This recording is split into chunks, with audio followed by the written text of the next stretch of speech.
At 10:30 a.m. on a rain-soaked morning in October 1943, the shoreline of Mono Island trembled under the weight of something the Japanese defenders could not yet name. The jungle was still wrapped in mist, the surf heavy and gray, when a new sound rolled across the Treasury Islands. It was not rifle fire. It was not the thud of mortar shells. It was the deep, steady growl of diesel power. Moments earlier, American and New Zealand infantry had fought for every inch of the beach. Now, through the haze, the silhouette of a Caterpillar D8 bulldozer emerged, its steel blade glistening with salt and rain. Behind the controls sat a Seabee, one of the men whose job was not only to fight, but to build. Yet, even here, in the opening hours of this Pacific War landing, the machine's presence carried a meaning far larger than the battlefield in front of it. To the men listening from the tree line, that engine signaled a truth they were never meant to hear. The island-hopping campaign would not be won by firepower alone. It would be won by the speed of construction, by the ability to turn a raw jungle into an airfield before the next tide shifted.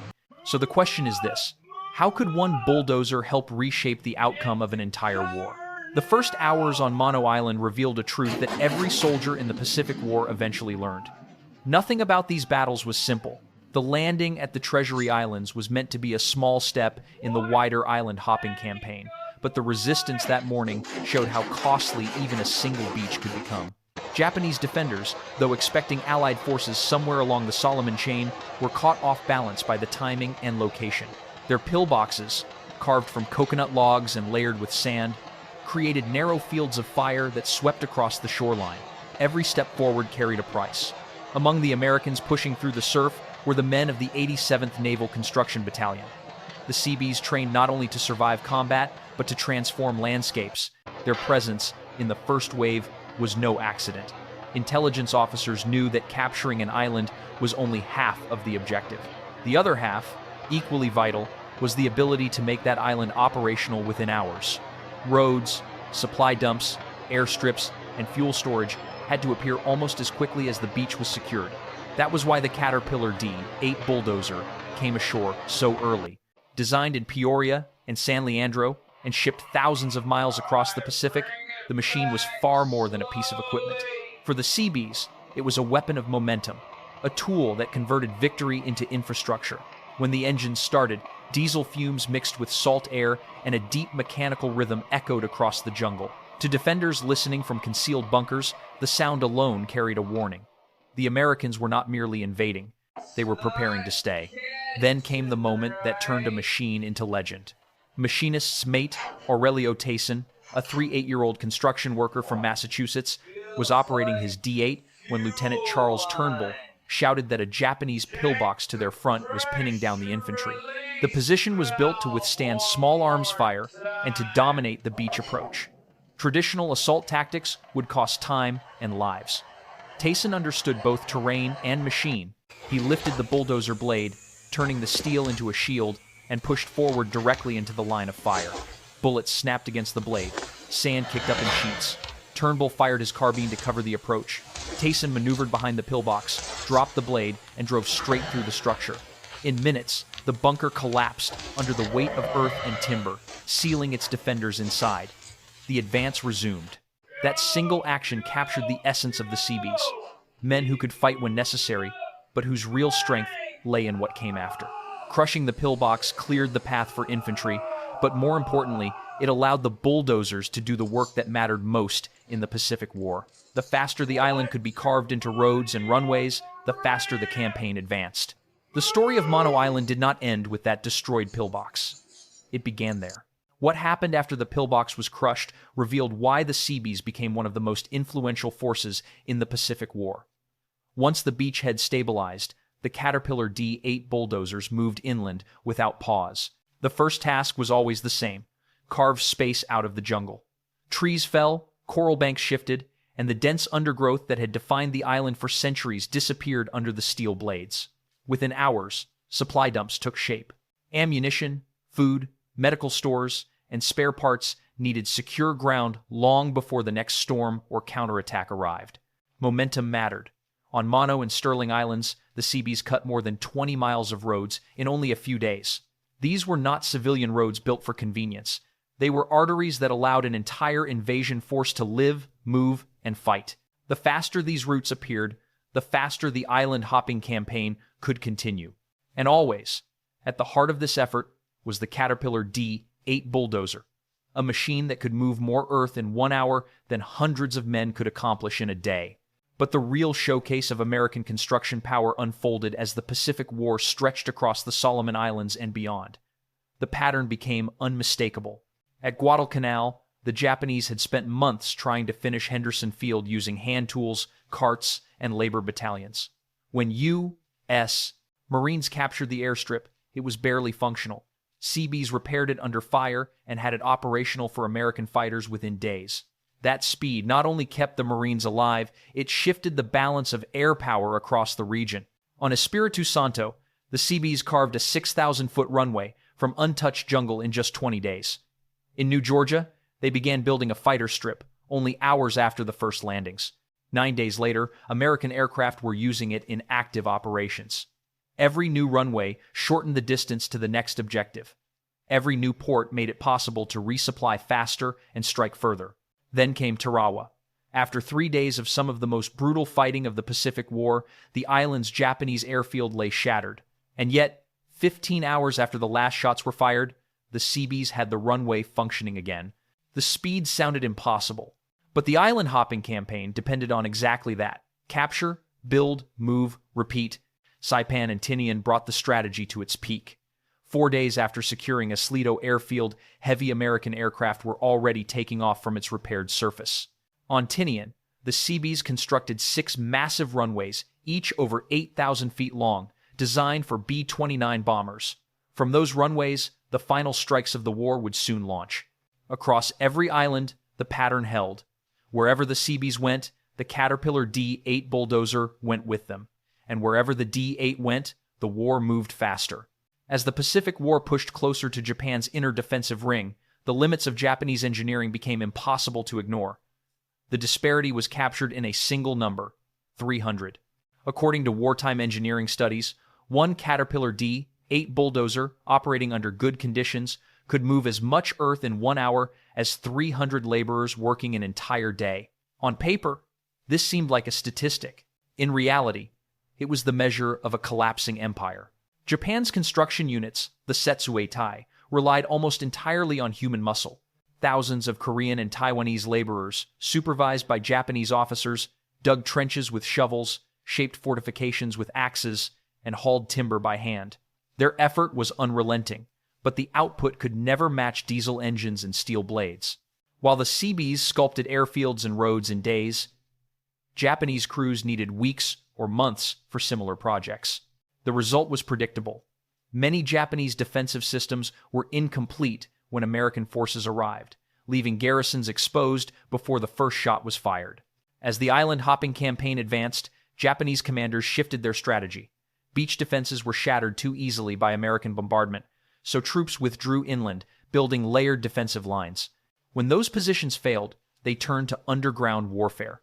The caves of Peleliu, the tunnels of Leyte, and finally the honeycombed fortress of Iwo Jima represented a desperate attempt to slow the inevitable. These defenses were brutal and costly. They turned every ridge into a killing ground, every bunker into a last stand. But even underground, the defenders faced a force they could not outlast. On Iwo Jima, General Tadamichi Kuribayashi's meticulously prepared positions took months to create. The Seabees, landing under fire, brought their Caterpillar D-8 bulldozers ashore almost immediately. They cleared debris, opened roads to marine units, sealed cave entrances with coral and earth, and prepared the ground for airfield construction even while fighting raged nearby. The contrast was stark. Japanese defenders had spent months turning the island into a fortress. American builders needed days to begin turning it into an operational base. But this speed came at a cost. The Seabees did not operate in safety. They endured artillery strikes, sniper fire, nighttime raids, and the hazards of heavy machinery on unstable ground. Casualty records show hundreds of Seabees killed and thousands wounded across the Pacific War, not only from combat, but from accidents, collapses, explosions, and tropical disease. They built airfields in darkness, repaired roads under fire, and fought as infantry when their lines were breached. Their mission demanded both courage and relentless labor. often without rest. By the end of the war, the magnitude of their achievement was visible across the map of the Pacific. More than 400 bases, over 100 airfields, thousands of miles of road, medical facilities, ports, fuel depots, and entire logistical hubs, carved from jungle and coral. Each one pushed the Pacific War closer to Japan's doorstep. Each one made the next step of the island-hopping campaign possible, and each one stood as proof that the outcome of this war was determined long before the final battles were fought, not by who could dig the deepest trenches, but by who could rebuild the fastest. Across the broader strategic landscape of the Pacific War, American commanders understood that victory depended on far more than battlefield courage. It depended on industry, the factories that built ships and aircraft, the rail lines that carried supplies, and the assembly plants that produced the Caterpillar D-8 bulldozers powering the Seabees across thousands of miles. In wartime reports, Fleet Admiral William Halsey ranked bulldozers fourth among the tools that won the Pacific ahead of cruisers, destroyers, and even battleships. Coming from a man who commanded carrier task forces, the statement revealed a quiet truth often overlooked in traditional military histories. The United States produced bulldozers in the thousands, drawing on companies like Caterpillar, International Harvester, and Allis-Chalmers. Wartime contracts ran into the hundreds of millions of dollars. Machines rolled off assembly lines in Peoria and California, crossed the ocean with spare parts, and arrived at remote outposts ready for the Seabees to operate. This industrial rhythm meant that even when machines were destroyed on islands like Bougainville or Peleliu, replacements arrived quickly.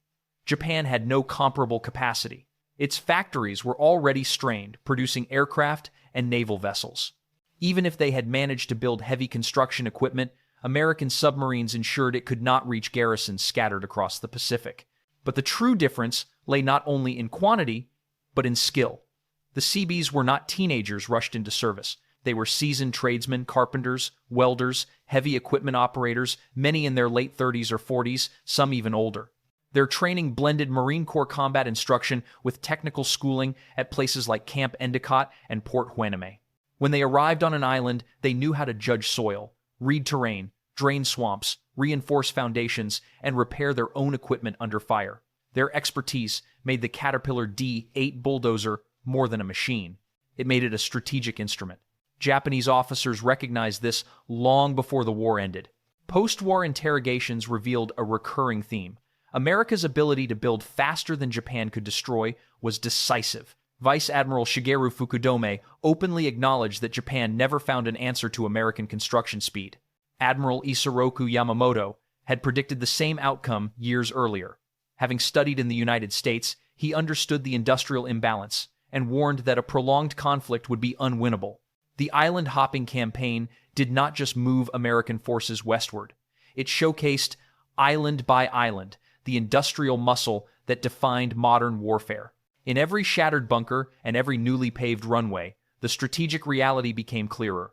Wars are won not only by fire, but by foundations. In the years after the Pacific War ended, many of the Caterpillar D-8 bulldozers that had carved runways under fire found a second life far from the battlefields. Some were shipped back to the United States and sold to civilian contractors. Others remained on the islands they had helped secure, reshaping landscapes for farms, roads, and post-war reconstruction. A few even returned to Japan as part of the occupation effort machines that had once advanced the island-hopping campaign, now rebuilding the nation that once stood against them. Their olive drab paint faded, but the steel carried the memory of the Pacific etched into every dent and weld. For the Seabees who operated these machines, the transition to peacetime felt natural. Many returned to construction jobs, bringing with them the skills refined under the most punishing conditions imaginable.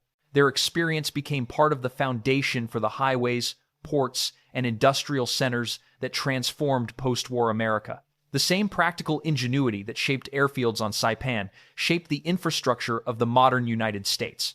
Today, a handful of wartime bulldozers sit in museums at places like Port Hueneme, their engines silent, but their presence unmistakable. Standing beside them, visitors can almost hear the mechanical pulse that once echoed across island jungles. These machines remind us that the Pacific War was not won by a single battle or a single strategy, but by the relentless ability to build, again and again, island after island.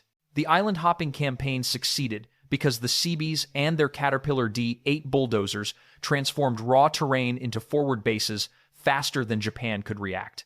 That is the enduring lesson. Modern warfare may look different, with satellite networks and precision weapons, but the underlying truth remains unchanged. Victory belongs to those who can create the infrastructure to sustain it. Logistics, industry, and construction quiet forces that rarely appear on recruitment posters shape the outcome long before the first shot is fired. So, as we look back on this story, perhaps the real question is not how one bulldozer helped win a war, but what it tells us about the power of preparation itself. What do you think the greatest lesson of the Pacific War's builders really is? If you value these deeper histories, stories of the machines, the labor, and the unseen foundations of victory, consider subscribing. There is much more to explore, and every chapter brings us closer to understanding how wars are truly won.